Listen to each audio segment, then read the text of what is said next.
Deus abençoe o pastor Marcos, sua digníssima esposa, a pastora Maria Helena. Que Deus abençoe grandemente a sua família.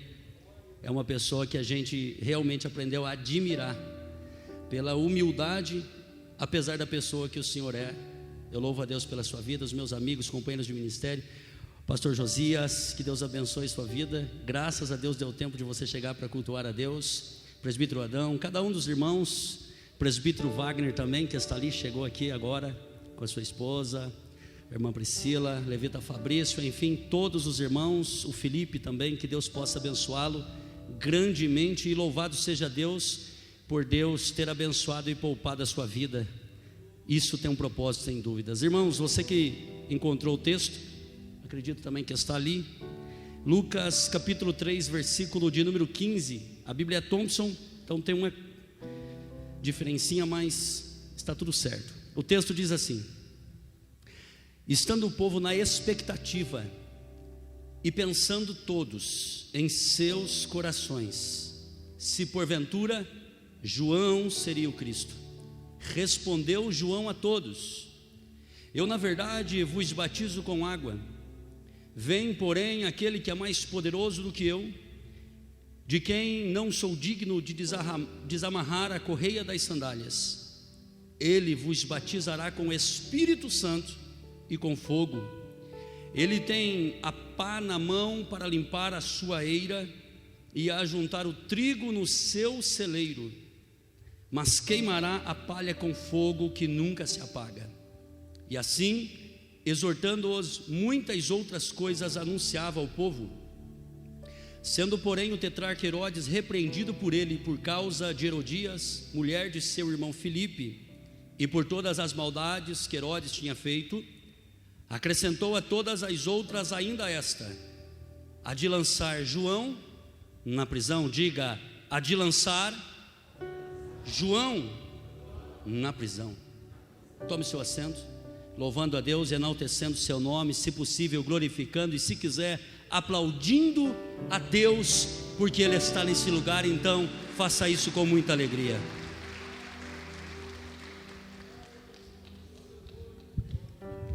Irmãos, entre tantos textos bíblicos, eu orei a Deus e Deus colocou este no meu coração. E eu passei uma tarde, desde manhã até a tarde, orando, buscando, porque eu acredito que a mensagem, irmãos, não é simplesmente um acaso, a gente chegar e observar como que o culto está andando e falar. O pregador precisa fazer isso também, mas acima de tudo tem que se lembrar que nós pregamos para a noiva de Cristo, e cada um de vocês em seu particular tem algo, tem um assunto específico que veio aqui expor diante do altar de Deus, porque crê que, como Ana, aqui no altar, a resposta vem de Deus. Falando de João, a missão dele era extraordinária e basicamente a de preparar um povo para o Senhor.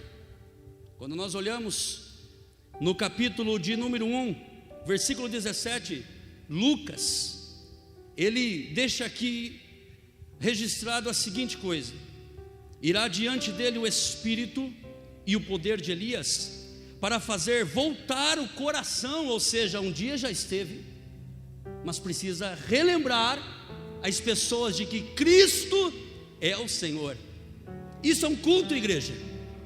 Um culto nunca igual ao outro, apesar das pessoas possivelmente serem as mesmas. O culto não é semelhante ao de ontem. Hoje temos novos assuntos, hoje temos novas afrontas, hoje temos novos problemas, e hoje temos talvez uma fé maior ou menor, mas todos os dias precisamos nos lembrar acerca dele, e precisa que alguém pregue a palavra para que a gente traga à existência a nossa fé verdadeira nele, no Senhor Jesus. Olha o que diz mais: para fazer voltar o coração dos pais aos filhos, e os rebeldes à sabedoria dos justos, para deixar um povo, para deixar ao Senhor um povo preparado. Essa era a missão de João o Batista. João significa mensageiro. Sua existência não foi simplesmente escolhida, apesar de que Deus, quando envia o anjo Gabriel dentro do santuário onde Zacarias vem adorar e vem glorificar no seu turno, vem buscar uma resposta de Deus, o anjo ele faz menção da seguinte coisa: Deus ouviu a sua oração. Deus, naquela feita, Ele vai unir o útil ao agradável. Preste atenção nisso.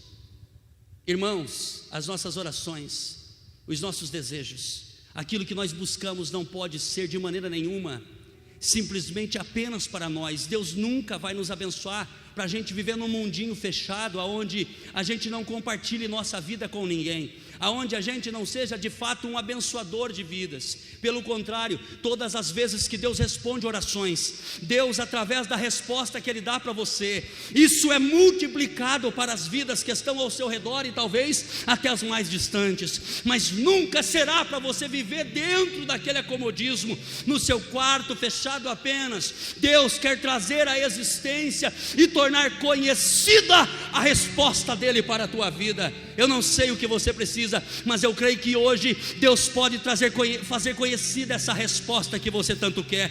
Você acredita que Deus pode te responder? Ele pode trazer à existência o que você precisa. Esta é a vontade de Deus, eu creio nisso.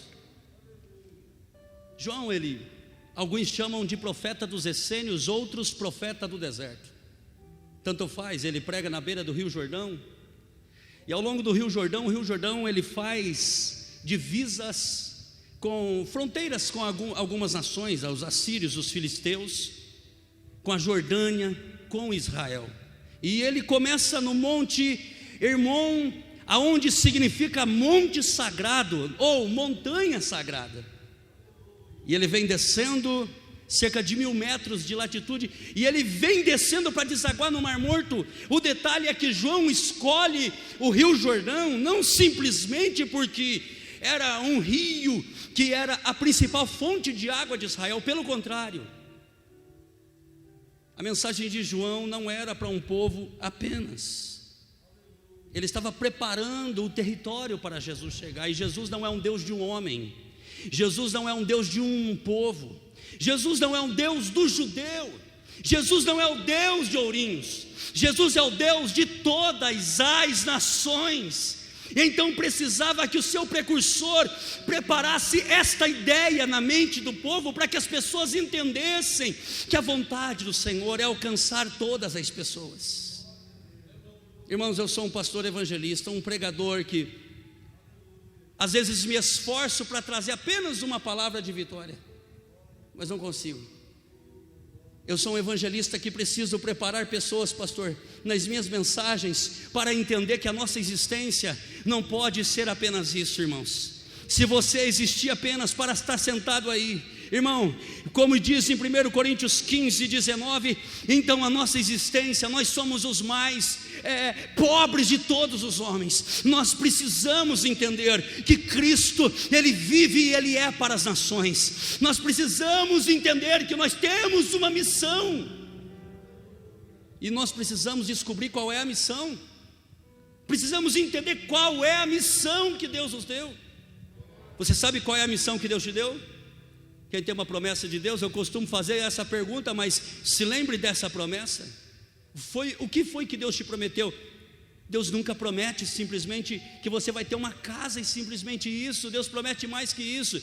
Deus sempre nos dá coisas, mas Deus sempre busca em nós que nós venhamos a entender a vontade de Deus e cumpri-la. João está pregando. A coisa extraordinária é que o ministério de João vai durar apenas 2 anos. Quantos anos eu disse? Apenas 2 anos. João, ele vai pregar, anunciar o evangelho do reino, e ele vai dizer: raça de víboras, quem vos ensinou a fugir da ira vindoura? Se você unir os evangelhos, você vai ver que ele não vai dizer isso apenas para saduceus e fariseus.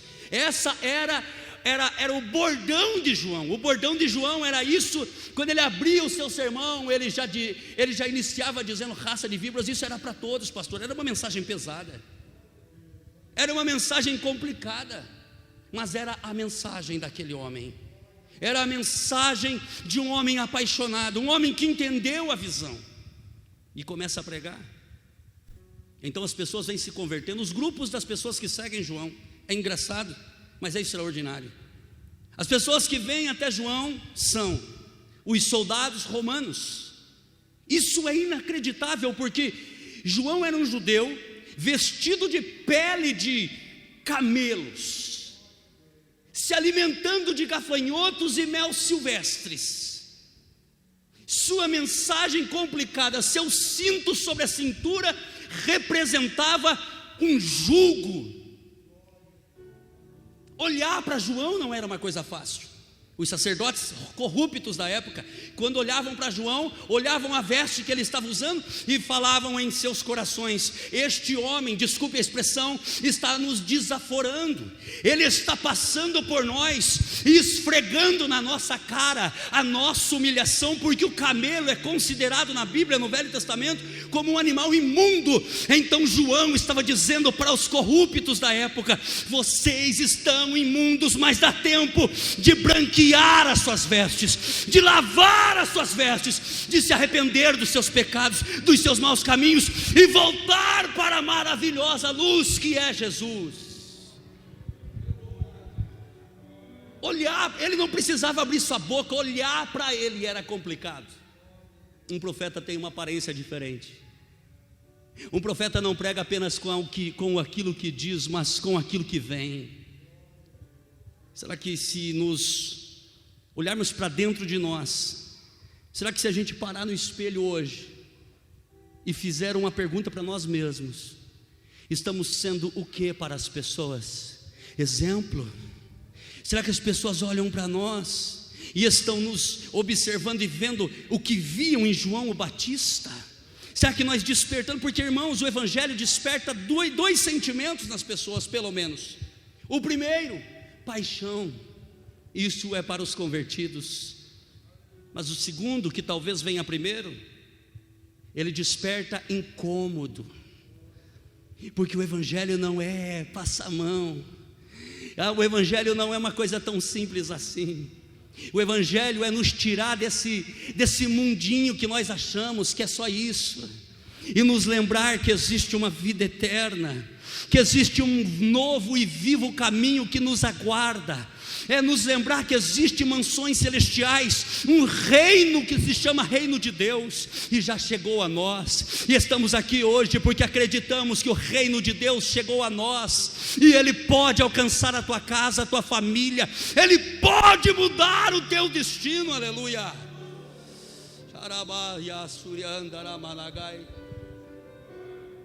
Ao longo do ministério de João, então, os soldados, publicanos, fariseus, saduceus e o povo vinha ter com João. Que coisa linda, né? Vários povos, gente de perto, gente que acreditava em Deus e esperava a revelação de Deus, mas também aqueles que estavam em desesperança, aqueles que já não tinham uma luz no final do túnel. Mas a mensagem de João, ela criou uma expectativa. Diga comigo, a mensagem de João. Diga comigo, a mensagem de João criou uma expectativa. Porque, irmão, a mensagem de João não era simples, ela era carregada não de palavras simplesmente, mas de poder de Deus. Eu percebo que o evangelho sem poder não é evangelho, é só uma palavra, é só uma história. Mas aqui nós percebemos que o evangelho é pregado com poder.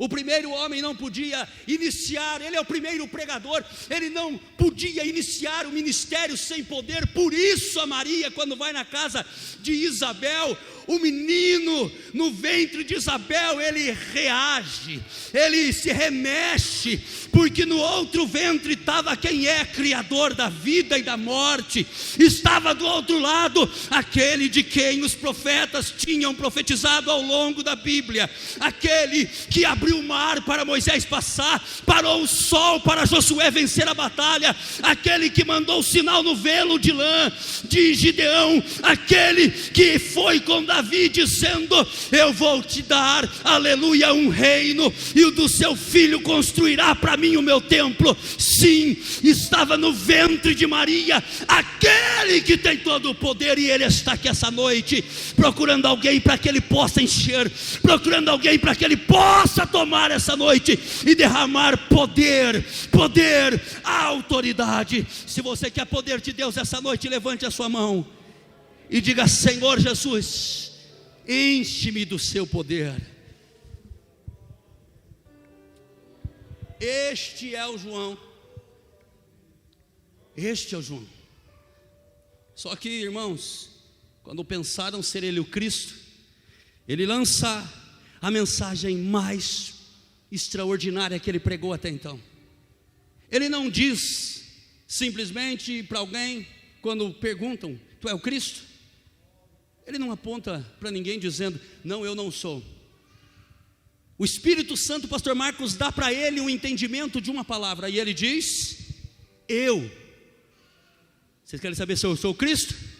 Eu estou batizando vocês com água para o arrependimento.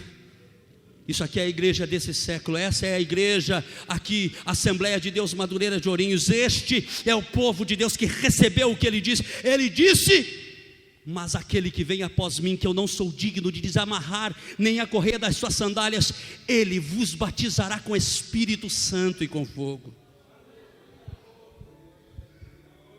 Eu sei que vocês estão estudando na escola bíblica dominical acerca do poder do Espírito Santo. Eu não sei o tema da revista, mas é sobre o Espírito Santo. E quando João ele faz menção disso, é lógico, as pessoas não entendem. Essa mensagem ela provocou nas pessoas algo complicado, porque confundiu as mentes, porque eles nunca tinham ouvido aquelas palavras. Somando com a mensagem dura de João, e ele esfregando o pecado de Herodes diante de todo mundo, aquilo provocou em João a prisão. Eu sei que o tempo não dá, mas é isso que eu tenho para falar para você nessa noite. Como ficou os discípulos de João, os discípulos desse homem extraordinário, quando ele foi preso?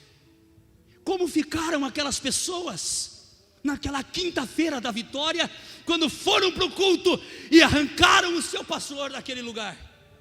Como foi a reação das pessoas que deram a sua vida por aquela obra, que ficaram ombro a ombro com o pastor, que lutaram contra as palavras contrárias, mesmo que outras pessoas apontassem, eles estavam aqui. Como ficou a reação daquelas pessoas?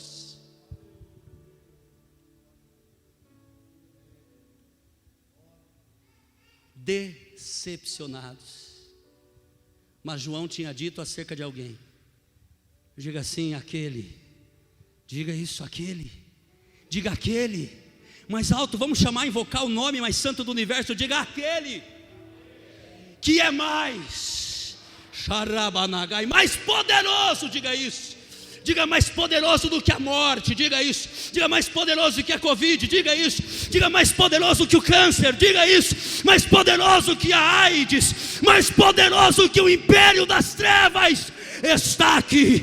Está aqui. Não sei como você chegou aqui hoje, mas aquele que é mais poderoso que João está aqui neste lugar e está te dizendo: eu vou mudar a tua história, vou te conduzir às águas tranquilas por amor do meu nome.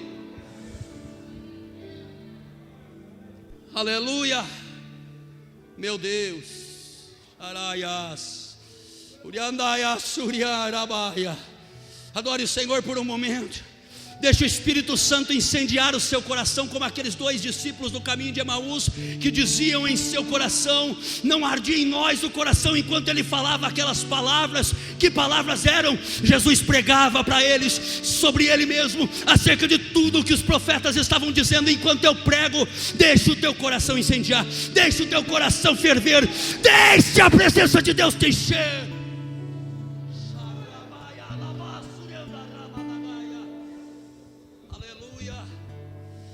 Há uma atmosfera de vitória neste lugar, de bênção. Há uma atmosfera de cura. Você crê que onde Jesus está acontece milagres? Eu ainda acredito. Nós não somos sensacionalistas, nós somos os que creem no poder. Nós não somos aqueles que creem na metade do poder, nós somos os que creem no poder pleno de Deus, em toda a ciência de Deus, em todo o extraordinário amor de Deus. E Ele quer revelar alguma coisa para você essa noite. Permita o seu coração arrancar todos os conceitos, ideologias, pensamentos, as informações deste mundo tenebroso, e permita que a maravilhosa luz de Deus te revele o caminho. Vai dando glória, vai deixando encher, porque quando o culto for encerrado, você tem que levar cestos para casa, não com um pão, mas cheio de pães, para dividir com aqueles que precisam. Há uma igreja decepcionada, pastor Marcos. Há uma igreja frustrada. Há uma igreja talvez como hoje, a igreja brasileira, frustrada com a situação, como o senhor já disse. Como será depois de 2022?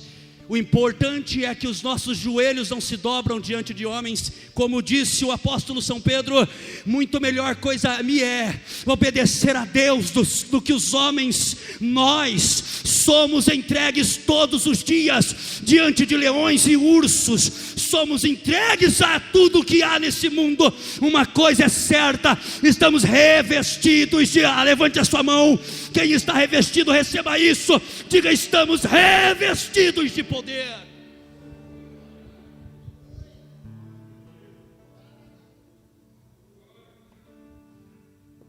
O povo estava decepcionado. Tudo isso que eu vou dizer aqui agora, depois você acompanha os evangelistas da Bíblia, e você vai perceber que Jesus fez isso. Só que eu vou ir para a conclusão dessa mensagem, lá em Lucas capítulo 5. Havia um grupo de discípulos que eram de João e batizados nas águas, por João, porque creram na loucura da pregação.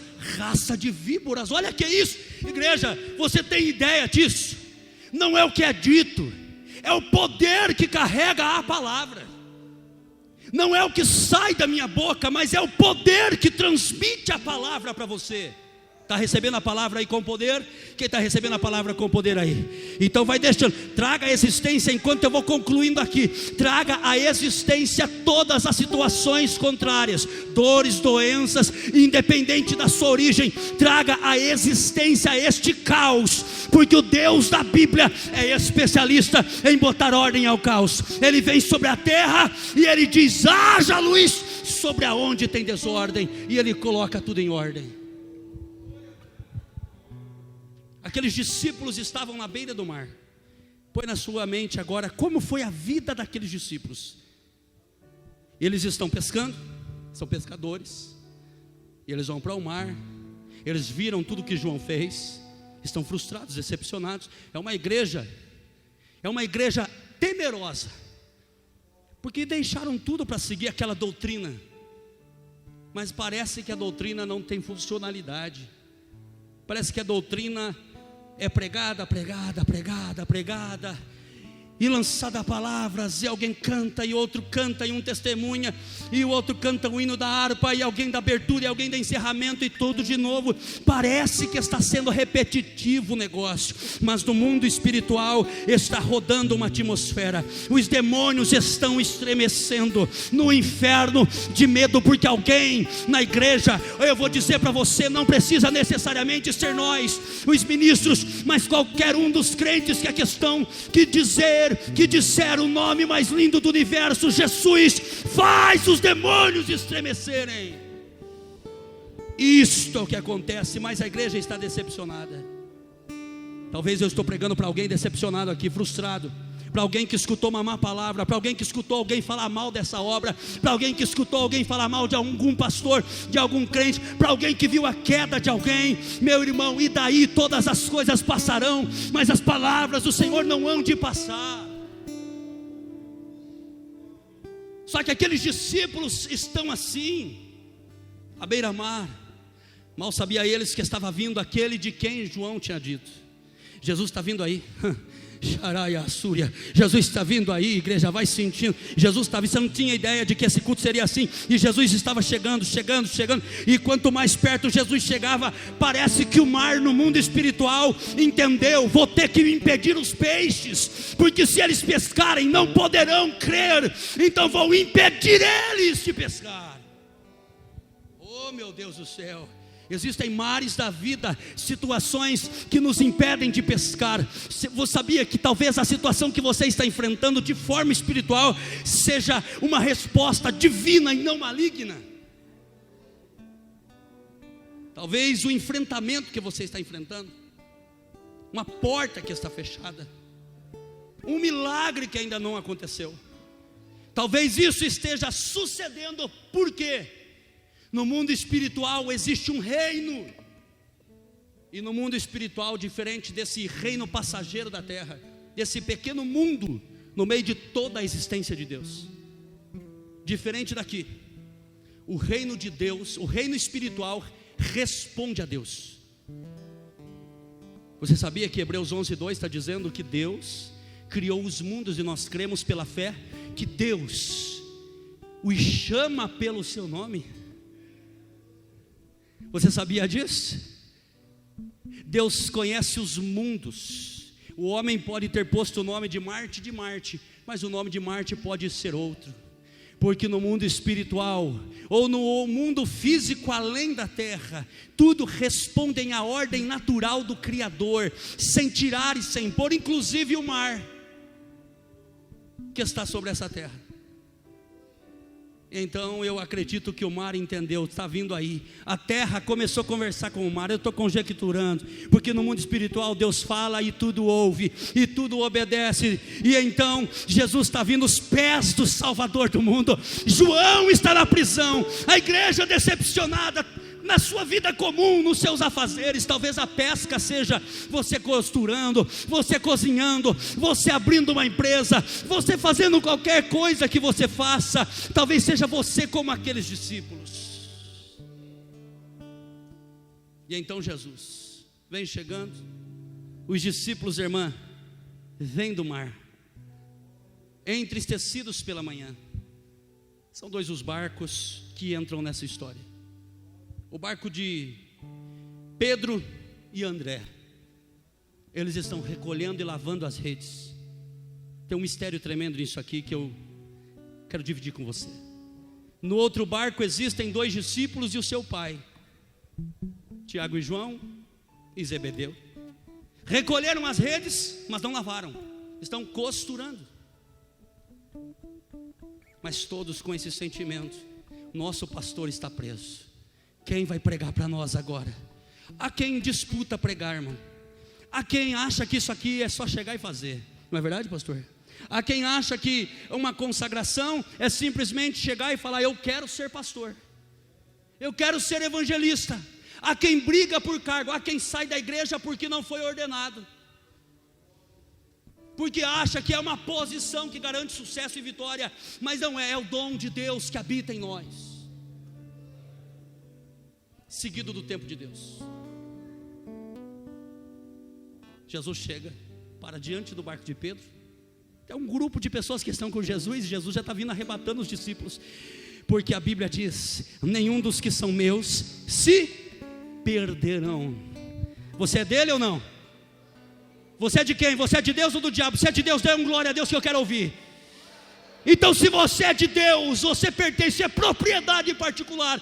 Deus não vai deixar você escapar das suas mãos. Isaías 43:13 diz: ainda antes que houvesse dia, eu sou. Não há ninguém que possa fazer alguém escapar das minhas mãos. Operando eu, quem impedirá? É esse Jesus que para diante do barco. Oh glória! Ele se levanta e pede: Pedro, deixa eu subir no seu barco. Ei, escute isso, Jesus vai pedir o seu barco. O seu barco é a sua história, é tudo que você tem, é tudo que o Pedro tinha. O seu barco é a tua história. Você tem coragem de entregar a tua história para ele agora? Eu estou concluindo, irmãos, isso aqui é poderoso demais. Você tem coragem de entregar a tua história, Eu estou dizendo dos teus dias, da sua noite, eu estou dizendo de tudo que você é, do que você vive, da família que você tem. Você tem coragem de entregar agora a tua história na mão de Deus? Nas palavras, vou conjecturar nessas palavras: Pedro, me dê a sua história, para que eu pregue por ela. Ele sobe no barco de Pedro, que é a história, é a vida, é quem Pedro é. Pedro é conhecido até hoje como o pescador. Então ele entra na história de Pedro. Eu não sei quem você é, mas ele vai ficar conhecido na sua história. Ele vai entrar na sua história, e alguém vai te conhecer por quem você é. A diferença que quando olharem para você, lembrarem a tua história, falarem ao teu respeito, vão dizer: Jesus é com ele, é com ela.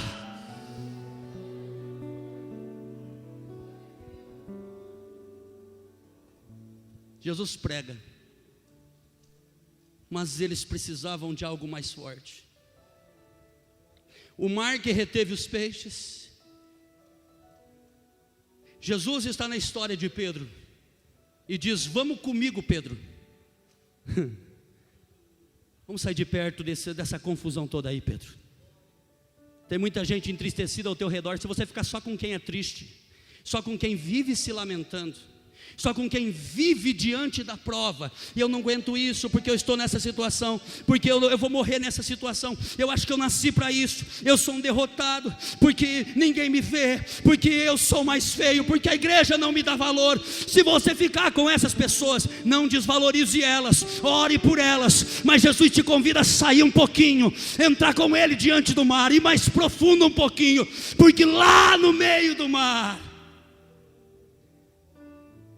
ao silêncio, e então Ele pode falar melhor com você, então Ele pode revelar o que você precisa.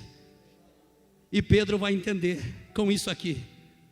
Eles pescam, a rede de Pedro, que não foi costurada, se rompe, está escrito no texto em Lucas 5, a rede se rompe, então eles gritam: os peixes estão indo embora, a rede rompeu, o barco vai quebrar. Se a rede rompeu, o barco vai quebrar. Vai lá o João e o Tiago, filhos de Zebedeu, o ajudam. Para ajudar você na hora onde Deus quer falar com você, tem que ser alguém que também esteja interessado em ouvir Deus falar. Alguém que só fica falando: o João foi isso, o João foi aquilo, e agora não é mais nada. Não vai te ajudar, não vai acrescentar na tua história. Mas Deus nessa noite está te convidando a caminhar com as pessoas que querem ouvir, estão interessadas. Existe alguém interessado aqui essa noite? Deus quer mudar a tua história e fazer você andar com pessoas interessadas, porque são as pessoas interessadas que vão arrancar as redes do seu barco, as redes que eles também cansados, eles fizeram algo que você não fez. Você poderia ter costurado a sua rede, mas não costurou, talvez porque estava muito frustrado. Mas alguém que costurou a rede vai estar disposto a te ajudar, vai estar disposto a te ajudar, vai estar disposto a te dar a mão e fazer você receber a vitória que Deus tem para a tua vida. Eu quero, com a permissão do pastor, que você se coloque sobre os teus pés, em nome de Jesus.